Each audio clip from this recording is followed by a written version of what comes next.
studio this morning, and he just told me that he lives up in the 1960 area. Here's one for you. This is a Blast from the Past Street Machines of Texas.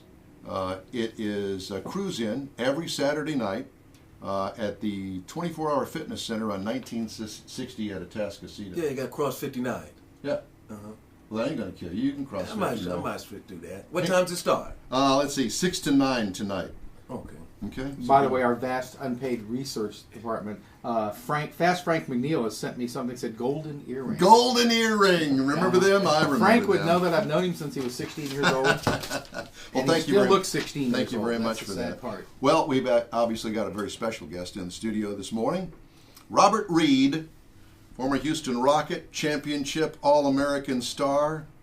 You're looking good, brother. Well, thank you. But I wasn't in the championship. We went 81 and 86. You know what? But then Dream decided to become a superstar in 94 after I retired, so what can you say? Well, whatever. He didn't want you to make him look bad. In my mind, you are a champ, brother. But I got to say this. To all the listeners, I got to tell you, this station is nostalgia itself. I'm sitting here looking at a TV with the circular antenna, with the regular antenna, and folks, the TV is the Gold Star with the turn knobs. It's got no rabbit remote. ears. Does Yeah, that thing it's got even the work? rabbit ears. I'm like, this brings back memories. Yes, exactly. I think I threw those out about 10 years ago, didn't you? Only thing that's missing is aluminum foil.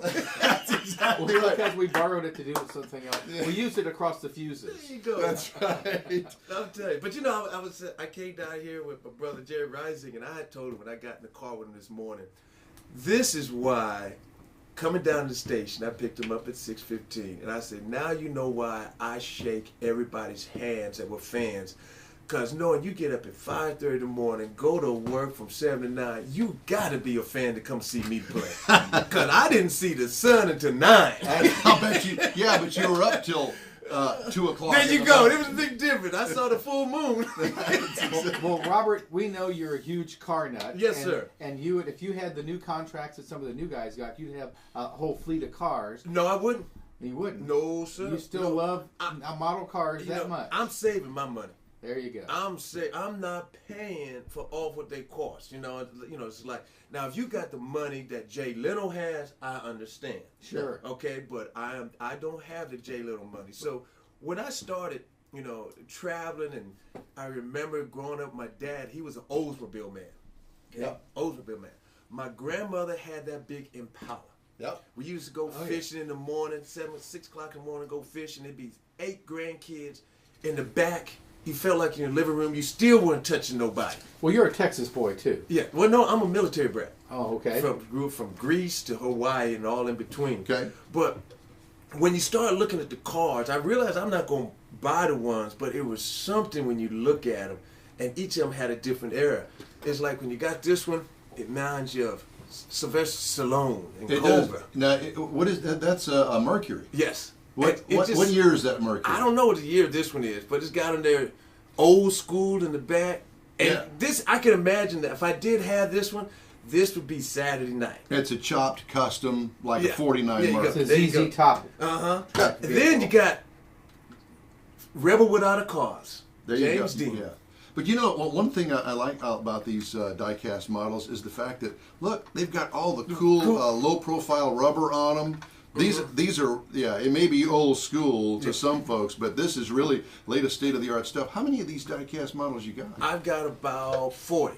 40 of them. I got the Peterbilts and all. Now, you remember this one kind of reminds me of Bingo Long and the Traveling All-Stars. Either that or I'm thinking, you're right. Traveling with the band, with the OJs, the Temptations on the tour. Yeah. James Brown, hit me. And then now this one I really had to get. I love that one. Now this is the one, back we were talking earlier in the 40s, 50s, Shell coming up to the gasoline truck. Yeah. Gasoline truck, now, custom gasoline the reason truck. I got this one was Shell had this to compete against Trust the Man with the Star. Right. Remember back in the day? Yes, I do. When you pull up that Texaco, here came the guy, check under the hood. Here came the guy, did your windows. Here came the guy, did your tires. Yeah. And here came the guy, gave you gas. Sure. So Shell had to do something to outbeat the guy with the Star. Yep. And that's a dual axle, dual rear axle. I would say that's probably a late 40s model gasoline truck. And it's yes, and all this is all being videoed. It will be up on the website in just a few minutes. Yeah. And boy, is that gorgeous. Now, y'all were talking earlier about... It is yellow and red. Yellow and red. The shell colors. And it's got suicide doors. The hood opens. Oh, this thing is gorgeous. Now, explain to everybody about why it's called suicide doors.